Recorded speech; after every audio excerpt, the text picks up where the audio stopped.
Welcome to High Infidelity, the best cheating videos on YouTube. If you enjoy this content, remember to subscribe and turn on notifications. Now let's get into the video. My wife cheated on me with my older brother and ruined my life. In the spring of 2013, I relocated to Lake Tahoe and met a Bulgarian girl on a work visa who I fell passionately in love with nearly immediately that summer.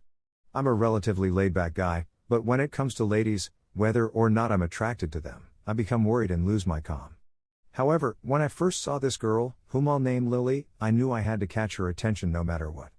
The first few weeks were awkward, as I tried to slip her my phone number and basically waited for her to contact me. I had nearly given up on her and was on a date with a Japanese girl when she texted me and asked if I wanted to hang together. I'm embarrassed to confess it, but I basically abandoned the Asian girl and drove directly to Lily's place to pick her up. One thing led to another, and we were cool for the summer since we knew she'd be returning to Bulgaria when the summer was through. We were like best buddies who pretty much agreed on everything and appreciated whatever the other did. We'd go out to clubs and people would ask if we were dating, and we'd just sort of stare at each other and shrug because we didn't know either. We'd speak about it, but we didn't believe the title would make our brief time together any more bearable. A few months later, my mother, who lives in Idaho, confided in me about her depression. I promised Lily that I was going to drive directly after work to visit her on the weekend and be back in time for my next duty. She wanted to come with me, and I said yes since a road trip with this lovely girl is something I will remember for the rest of my life. Long story short, we arrive and my mother and daughter get along swimmingly. Now it's time to go. As we're about to get into the Jeep, my mother rushes out, grabs my arm, and says, "You need to marry this lady."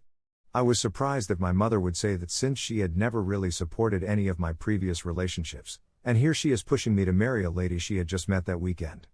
On the 8-hour journey back, we took our time absorbing what my mother had said. We toyed with the notion for a while, and before long, we were so thrilled to be married that we nearly detoured to Vegas and married that day. But we changed our minds since she wanted to return to Europe to continue her studies, and we learned from other people that it takes longer to secure a visa if you are already married rather than engaged. In October, she is back in Bulgaria, and I have returned to Idaho, where we are trying all we can to bring her back. It took a little more than a year to get her back, despite the thousands of dollars we donated, legal forms we filled out, and court appearances. We couldn't wait to fall asleep with each other through Skype the whole time. Finally, we got her down, and I went all the way to San Francisco to pick her up since Boise doesn't have an international airport, and she would have spent the night at the airport with the layovers. I'm summarizing the backstory so the readers understand how betrayed I felt. We married on November 9, 2014. When I say that seeing into her eyes was the most amazing moment of my life, I'm not exaggerating. That surprised me since the wedding was so tiny and low-key. My mother, my younger brother, and his girlfriend were the only ones there. Months later, both she and I were depressed. I'm not sure why it felt like we were always ill, and she simply began being mean to me. I used to think I couldn't do anything wrong in her sight and that everything I said made her laugh. Anything I said or did now only irritated her. But I was so taken with her that I let her walk all over me. She never did anything for herself. She didn't cook, she didn't drive. I'd even go grab her stuff since she was too lazy to get out of bed. As time passed, I began to see a pattern. I would tell her everything, and she would practically put her name on items she desired just for herself: food, shampoo, laundry basket, etc. "How come I share everything with you and you never want to share anything with me?" I asked her one day, largely as a joke. She said I simply did it to get back at her. Guys, I've never yelled at her before, but what she said enraged me so much that I stood up and pushed her, thinking about all the things I do for her on a daily basis without even asking for a thank you. She merely looked at me and remarked, "Nice." Before I left work, I apologized for touching her and stated it was extremely wrong of me, but you, Lily, if that's what you truly believe. And from that day until I found out she was cheating on me, I had a tiny bit of animosity for her in the back of my mind that eventually made my heart poisoned. Now for the meat of the narrative, which I'm sure you're more interested in. My elder brother, a self-proclaimed Christian who was extremely family-oriented at the time, would continually guilt-trip me and my younger brother for not doing things with the family that he thought we should be doing. This man is Mr. Holy, but he's also an addict. When I was a youngster, he would constantly put porn magazines in my face, and when I got my first smartphone, he couldn't wait to tell me what the greatest porn sites were. First sign. Torture, both physical and psychological, was his way. The more he aged, the less of that he had, yet his enormous ego remained, if not grew, unabated. So, in the privacy of my own house, I would sometimes have bad things to say about him. Lily was usually the one who sprang to his rescue whenever I uttered such things. Second clue. Every family gathering, whether for the holidays, my father's birthday, or the anniversaries of his death, was always about with him. Jokes, memes, and related classic movies. All of the music he listens to is about. He got my wife a copy of 50 Shades of Grey for Christmas one year. Third clue. As I previously said, Lily is from Eastern Europe, and her traditions were bizarre. She kissed males on the lips in front of me, so I thought, well, I think it's odd, but obviously she comes from a touchy-feely society, whatever. I couldn't help but notice she was quite touchy-feely with my elder brother later on, to the point where my mother came to me in tears and told me she was afraid my brother and her were playing about. My younger brother's girlfriend even approached me with fury in her eyes, claiming that she kissed my elder brother in my mother's home. I was furious at my mother and my younger brother's girlfriend for even thinking such a thing might happen. First, I don't want you guys talking about my wife like this, and second, Ryan is my brother, and he would tell me if she was attempting to do anything, I say. After all, he is a self-righteous Christian who cares about his family. Maybe a little too much at times. I nearly told Lily everything that others had been saying me, but I decided against it since I didn't want to hurt her emotions about how my family felt about her. However, I began to notice small cues. We were getting along just great, never argued, but they had dwindled to a trickle. And when I got into bed, if I even skimmed her, she'd retreat and recoil, plainly so she wouldn't touch me. As a result, I became suspicious.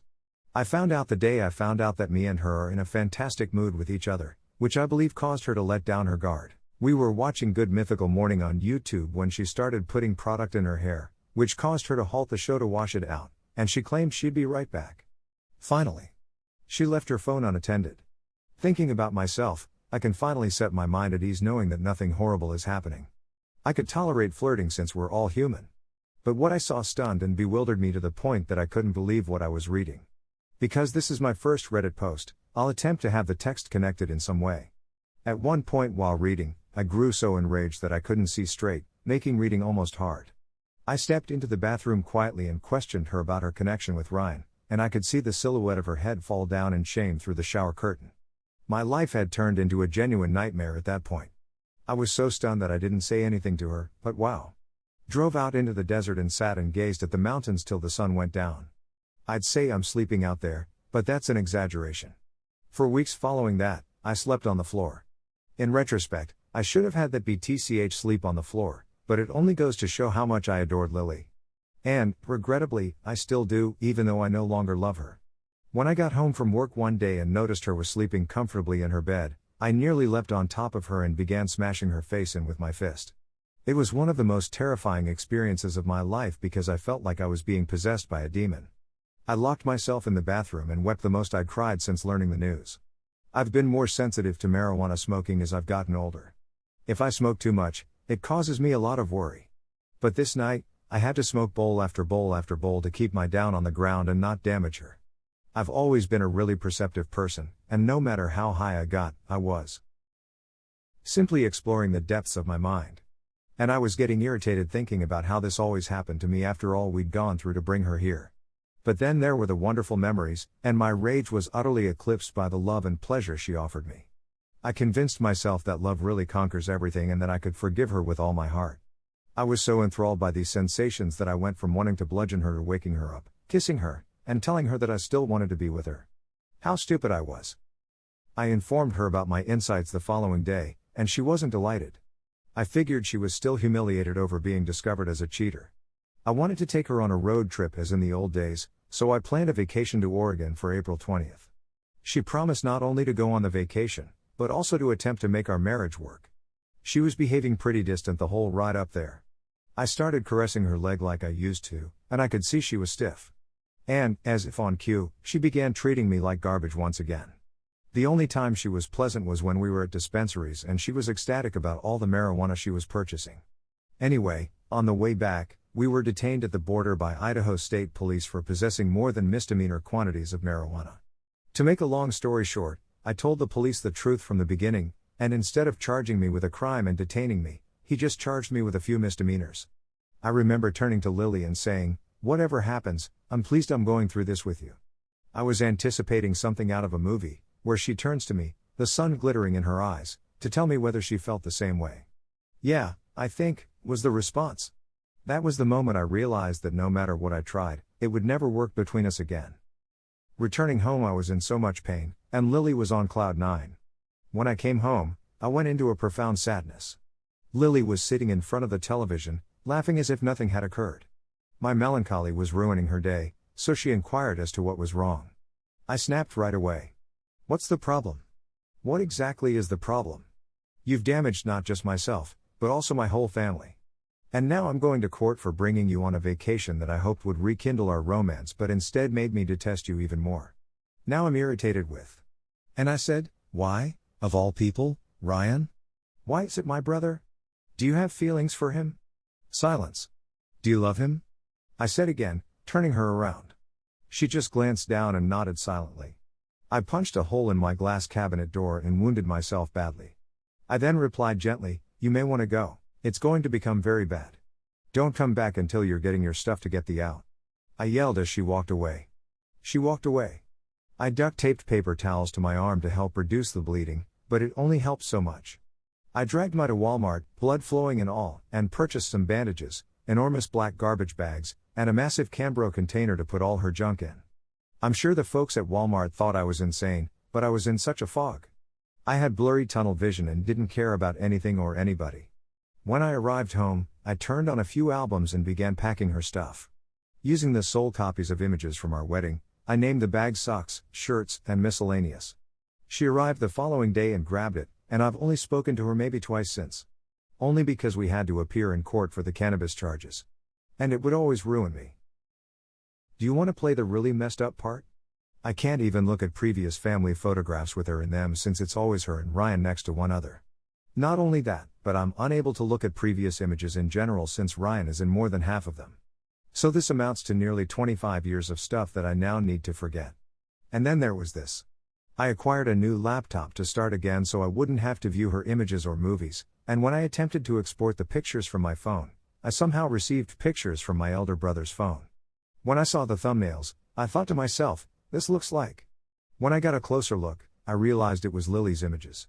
I prayed God to be photos that I had forgotten about capturing. When I clicked on them, I saw that the room didn't appear familiar, and to be honest, mine doesn't look that strange. And then there was. There are many of images of my brother and wife that would make Hugh Hefner blush. That was in April of this year. Since then, I've been messed up.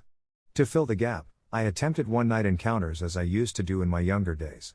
But each time, the void became wider and bigger. I suppose that's what occurs when you're in love for the first time. Even in the midst of some random female I met, I came to a halt and urged her to go because I was disgusted with not just her but also with myself. I've evolved into this troubled artist. To pass the time, I simply cut photos out of magazines and stick them all over my walls and anything else. It is, in fact, incredibly healing. I've become a hermit, going out solely to work and to get food. Most days, I simply remain at home and cry myself to sleep, and I don't see that changing anytime soon. If anything changes, I'll provide an update. But I can admit that pouring all of this out feels fantastic, even if it has reopened some old scars. It was almost as though I was getting something off my chest. Thank you for your time, Reddit.